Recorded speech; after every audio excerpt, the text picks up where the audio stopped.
Chun Yangzi comes back after checking the place where Tianyazi was attacked. Mu Jin asked him about the situation. Chun Yangzi told her that he looked into it, and the sword chi traces on Tianyazi's body resemble their sect's technique. Mu Jin asked him if has anyone from their sect gone down the mountain recently. Chun Yangzi told her that there is some who come down the mountain, but there is none capable of piercing Tianyi Pavilion's numerous restrictions with a sword and injuring Tianyazi. Mu Jin thought that, is it the swordmaster Zhao Jinyu? But she then thought that, in this life, the swordmaster hasn't joined the Tai sect yet. He shouldn't have any cultivation. He has always been in the Zhao residence. When Mu Jin thought about how Mu Luoshui was clinging to the Zhao Jinyu again, she gets more angry. Mu Jin asked Chun Yangzi to help her get rid of a person. Chun Yangzi was confused. He asked her who is that person that she want to get rid of. And that night, Chun Yangzi goes to Zhao resident dressed like an assassin. Chun Yangzi thought that, it's best if he don't use the sect's technique for these shady jobs. Chun Yangzi picked some human shape paper doll and said that he holds no grudges, but today shall be the day that person shall die. He activates his spiritual energy on those pepper dolls and use his ghost-controlling art. 5 aggregates dark spirits to awake the ghost killers. Chun Yangzi said that everyone has their own destiny. Please don't resent him, pitiful mindless princess. He ordered those ghosts to go towards Zhou resident. All this ghost entered Zhou resident, on the other side.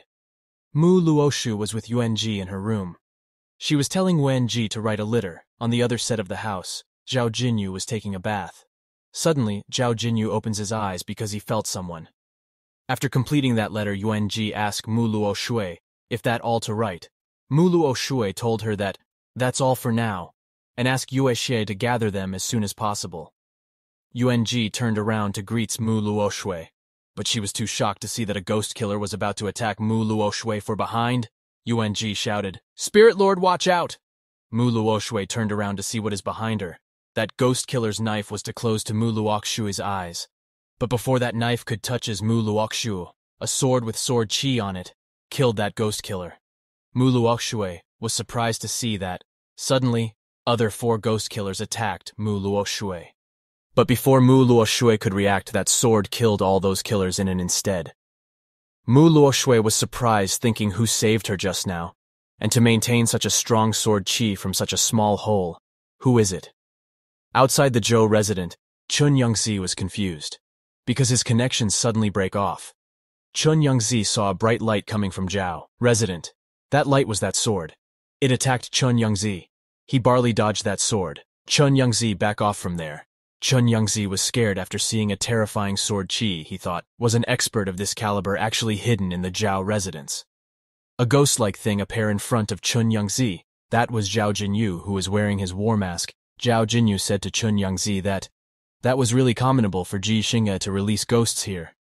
Zhao Jinyu asked him if he have any last words. Chun Yangzi relished that he could get caught. He knows that he need to escape. He back off from Zhao Jinyu, thinking this distance should be enough for him to escape. But Zhao Jinyu covered that distance in an instant. Chun Yangzi was surprised, thinking what just happened. Zhao Jinyu pull out his sword and attacked Chun Yangzi. Chun Yangzi back off again. Zhao Jinyu again attacked Chun Yangzi with his sword. Chun Yangzi asked him to wait a moment, but Zhao Jinyu didn't stop and attacked Chun Yangzi, but he could not touch Chun Yangzi. Because of a barrier, Zhao Jinyu relished that Chun Yangzi has a protective treasure. It was a barrier bracelet which Chun Yangzi was wearing. Chun Yangzi tried to talk with Zhao Jinyu, saying that one should spare people where it is possible. They can talk first. But Zhao Jinyu attacked him again.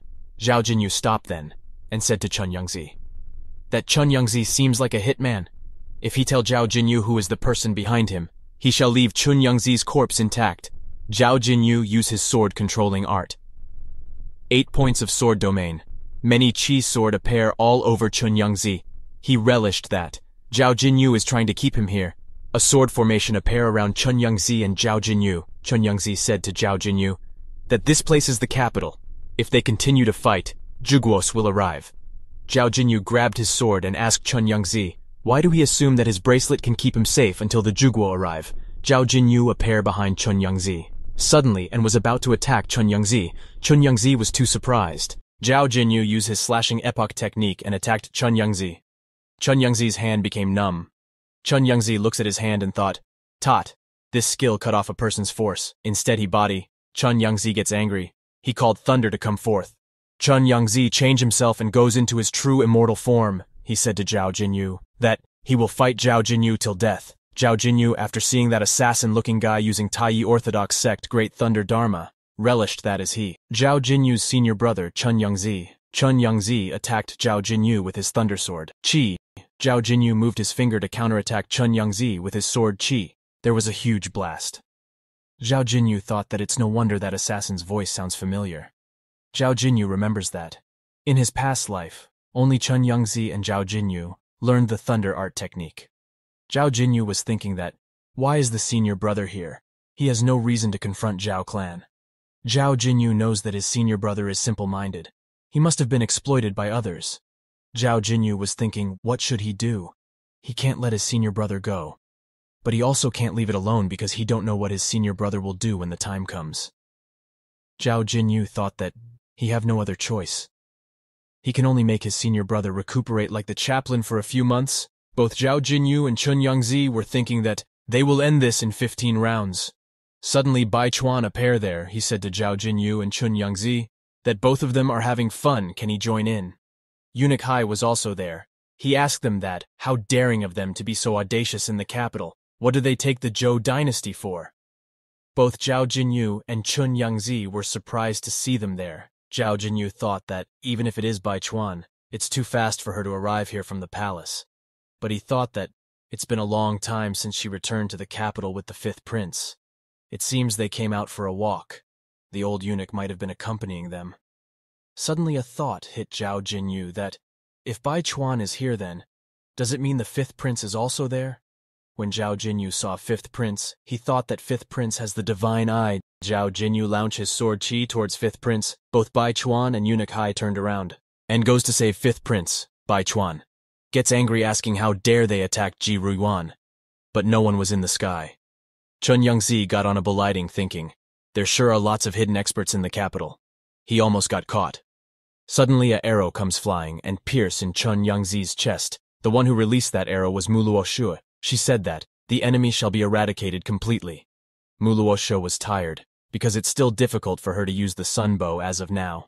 Muluo Shue thought that, was it a person from the Zhao clan who helped her just now? She had no idea her husband was hiding a light immortal expert. Muluo Shue was worried, thinking, who could it be who wants to kill her? Yuan Ji asked her if she is okay. Muluo Shue was thinking that, is it the imperial family or the witch clan, Oregon? Did she somehow unknowingly offend any light immortal? Muluo Shue make a face like villain, and said that it doesn't matter. Although the Sunbow didn't manage to kill that assassin, the mark has been carved. If he dares to come again, she will do everything in her capacity to kill him. Muluo Shue asked Yuan Ji to bring her paper and brush. She want to refine some magic treasure. She told Yuan Ji to ask Yue Xin to help her find some materials.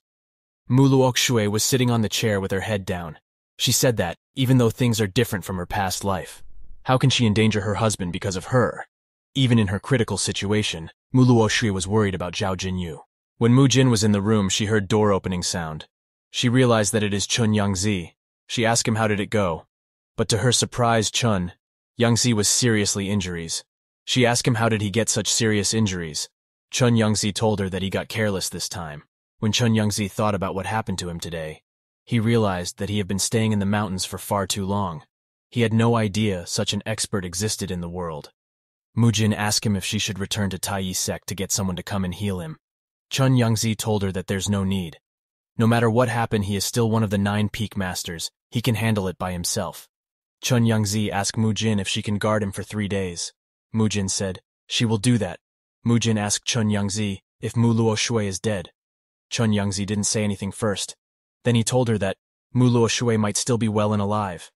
When Mu Jin heard that her soul almost left her body, Mu Jin started hitting Chun Yangzi, saying that an earth immortal like him can't even kill an ordinary human.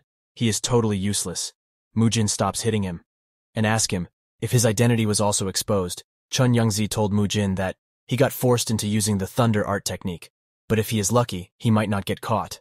When Mu Jin heard that, she started beating Chun Yangzi. On the other hand, Eunuch Hai was recognized Chun Yangzi's Great Thunder Dharma attack. He was thinking if it was done by the immortal from Taiyi sect, but he doesn't know about the other person. Eunuch Hai's hand is still numb from receiving one of his random attacks. Suddenly someone called Eunuch Hai. It was the fifth prince Ji Ruyuan. He asked Eunuch Hai if he have any idea what those two people's identities could be. Eunuch Hai greets him and said that he is useless and has no idea. He asked fifth prince and Bai Chuan what they think who were those people. Fifth prince told Eunuch Hai that at that time he was standing too far. All he saw was everyone's auras getting tangled up. Bai Chuan said that it's been a long time since he went down the mountain. He have no idea what kind of experts there are in this world. But Bai Chuan angrily said that whoever it is, if he ever see him again, he will never let them get away. Eunuch Hai said to fifth prince that when that person saw Bai Chuan, he immediately looked for the prince and attacked him. It seems like he recognizes both of them. Why don't the two of them contemplate for a while and see if they can find any clues? Suddenly Bai Chuan remembers the sword which Zhao Jinyu had. He told fifth prince that he saw a similar sword hung on underclothes of that attacker. He've seen it before. It's the sword Duke Zhao's son uses. Eunuch Hai was surprised. He asked Bai Chuan if what he said is true. Fifth prince told Eunuch Hai and Bai Chuan to wait a moment. He said that the sword might be the same, but it doesn't mean the person is also the same. He said he have already taken a look at Zhao Jinyu's aura. He's a normal person, and the black tortoise diagram is on fifth prince's hand. He will never get it wrong. Eunuch Hai said that, although fifth prince say that, since that attacker's sword came from the Zhao residence, it can only mean they got something to do with this incident. He better return and report it to the emperor. Fifth prince said to Eunuch Hai Thay, the Zhao clan has a deep foundation. If they are scheming something, they gotta be careful. He told Eunuch Hai to don't make a big fuss before they find evidence. It will only make the commoner suffer unnecessarily. Eunuch Hai told fifth prince that he will convey his message to the emperor. He greets fifth prince and asks his permission to leave first.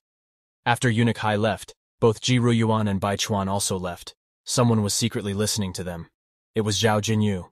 Zhao Jinyu was angry because he don't want to kill all of those people if possible. But if goes on like that, he will be left with no choice. Zhao Jinyu goes towards the house where Mu Luo Shui live. Zhao Jinyu was wondering how his silly wife is doing. He was hoping she didn't get hurt, since she was the target. Zhao Jinyu knock on Mu Luo Shui's house door. Mu Luo Shui opens the door. Mu Luo Shui was surprised to see him. Zhao Jinyu asked her that he heard some loud noises just now. Is she okay? Does she want to go out? Zhao Jinyu was thinking that his silly wife used to be the empress in his previous life. There's no way she will sit still and do nothing after encountering an assassin. Zhao Jinyu can bet that she's making her personal maid help her prepare something. On the other hand, Mu Luo Shui was too nervous to see Zhao Jinyu. She wants to react like how an ordinary girl will react after encountering an assassin. Mu Luo Shui started crying like a child, saying just now, a weird person broke in. She is too scared. Zhao Jinyu hugged her to calm down. Zhao Jinyu was relieved to see Mu Luo Shui safe, but he knows that he also need to start moving soon, so that Mu Luo Shui won't get worried and do something behind Zhao Jinyu's back. Mu Luo Shui asked Zhao Jinyu to quickly get away from here. From behind, Yuan-Ji was surprised to see that Mu Luo Shui switches her personality so naturally. After Zhao Jinyu left from Mu Luo Shui's house, he was thinking about what the next step should he take. But suddenly, Duke Zhao comes running towards Zhao Jinyu, asking him what happened. Duke Zhao asked Zhao Jinyu that he heard from old Fu that a thief broke into their residence. Did Zhao Jinyu attack him? Zhao Jinyu told Duke that someone released ghosts in residence, so Zhao Jinyu had no choice but to intervene. Suddenly, Zhao Jinyu remembered about his elder sister.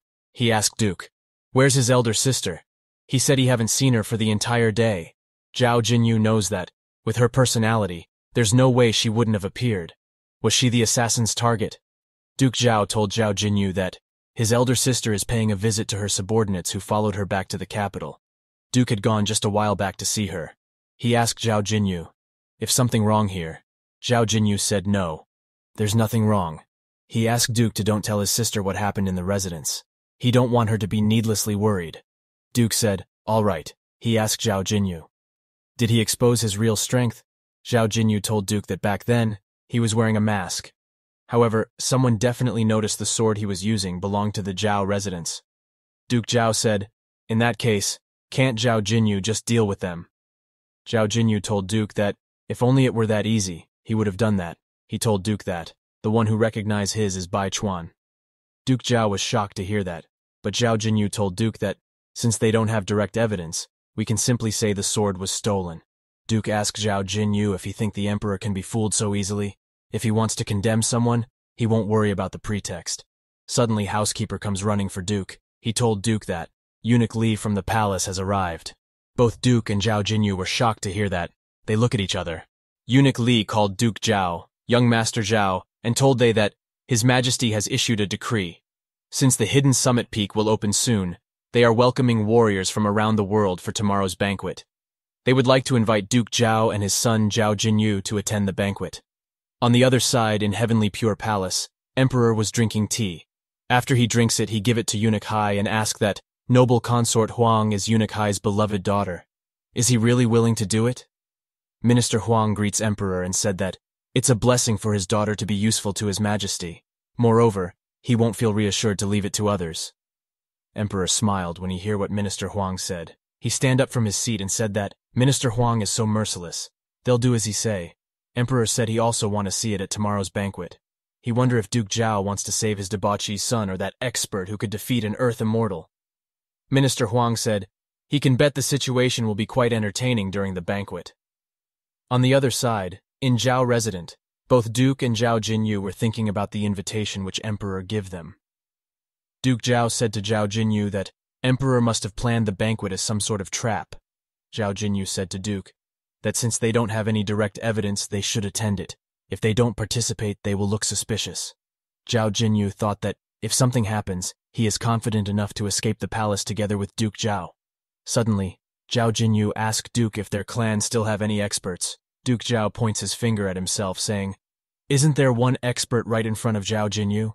Zhao Jinyu turned his face, showing that he don't expect much from Duke. Duke get angry at him. While going, Zhao Jinyu said to Duke that he will return first and think about how to deal with that idiot emperor. Duke gets angry, calling Zhao Jinyu bastard, asking him if he is not going to discuss it with his dad this time again. When Zhao Jinyu left, Duke thought, why did Zhao Jinyu ask about the expert in their clan? Did Zhao Jinyu detect that person's presence? On the other side, Zhao Jinyu was thinking that his stinky dad is unwilling to tell him who might it be. Even in his previous life, he didn't know the existence of such a person. If there's really an expert, usually it's someone who looks ordinary. Housekeeper Old Fu was walking from there, Zhao Jinyu thought. Could it be Old Fu? But suddenly Old Fu's tangled his foot and fall on the ground. When Zhao Jinyu saw it, he realized that he is overthinking it. Many years ago, Ji Ruyuan was teaching Ji Chang, who was the son of current emperor, all the questions that Ji Ruyuan asked Ji Chang. Ji Chang answered him without hesitation. Ji Ruyuan was happy to teach Ji Chang. He ended the class for that day. Ji Chang greets Ji Ruyuan and was about to leave, but Ji Ruyuan told him to wait, because he have a last question remaining. Ji Ruyuan asked Ji Chang that there is no shortage of skilled imperial physicians in the palace. Why does Ji Chang insist on learning medicine from him? Ji Chang told Ji Ruyuan that a maid who has been caring for him since he was a child died due to not receiving timely treatment. Ji Ruyuan was surprised when he heard that. Ji Ruyuan smiled at his answer. It appears to Ji Ruyuan that the Zhou dynasty will soon be welcoming a benevolent king, but he at the time didn't understand just what kind of place was the imperial palace. In present time, in the imperial palace, Eunuch Hai greets them. Eunuch Hai told Fifth Prince that His Majesty is already waiting at the Hall of Mental Cultivation. He asked Fifth Prince to please follow him. He also greets Bai Chuan and told him to please wait here. Bai Chuan asked him what is it. Eunuch Hai told Bai Chuan that the emperor only summoned the prince, so he told Bai Chuan to rest in the main hall. Bai Chuan asked Eunuch Hai if he mishear him that Ji Xinghe is ordering Bai Chuan. Eunuch Hai begged Bai Chuan to don't make it difficult for him. Bai Chuan was about to say something to Eunuch Hai, but Ji Ruyuan asked him to wait, telling him that he will be right back. Bai Chuan was not happy about it. Ji Ruyuan told him to don't worry. He said he know what he is doing, because right now, he clearly understand what kind of place the imperial palace actually is. When Eunuch Hai and Fifth Prince were walking, Fifth Prince asked Eunuch Hai if the emperor alone in the Hall of Heart Cultivation. Eunuch Hai told Fifth Prince that His Majesty also summoned the princes and princesses there. Ji Ruyuan realized that the emperor apparently wants to borrow his eye to have a glimpse of the princes and princesses' future, just like back then. 10 years ago, Emperor told Ji Chang that today is the day his fifth imperial uncle's eye disease fully healed. His fifth imperial uncle can be considered as his tutor, so he should let him look at what his future will look like. Ji Ruyuan removed the clothes from his eyes and looks at Ji Chang. Emperor, ask him how is it. Ji Ruyuan told Emperor that he see a golden dragon surrounding the body. It's the aura of a king. When Emperor hear about aura of a king, he asked Ji Chang, "What do we think?" Ji Chang told Emperor that, in his opinion, everything is possible. Even if he don't have the aura of a king, he can still achieve greatness. Emperor laughs loudly, saying it's excellent words. Everything is possible. Emperor stand up, and while grabbing a sword, he told Ji Chang that, to commemorate today, he will present Ji Chang with a treasure sword. He told Ji Chang to be prepared to receive it. Ji Chang raised his hand to receive the sword. Emperor, while unlacing the sword, told Ji Chang that he also liked to tell him something, which is a person should bide their time. Ji Chang was surprised to hear that. At that moment, Emperor cut down Ji Chang's head with his sword. Ji Ruyuan was shocked to see that. Emperor called him and said that he accidentally splashed the blood everywhere. Can Ji Ruyuan lend him a cloth to wipe it off? After that incident, Fifth left the palace. Eunuch Hai notified the Emperor that the fifth prince has arrived. Ji Ruyuan was thinking, is the Emperor going to repeat the tragedy from that year? Why can't he spare even his children? Ji Ruyuan knows that Ji Xinghe is unworthy to be a king. Unjust people must repent their karma. On the other side, Duke Zhao and Zhao Jinyu also entered the imperial palace.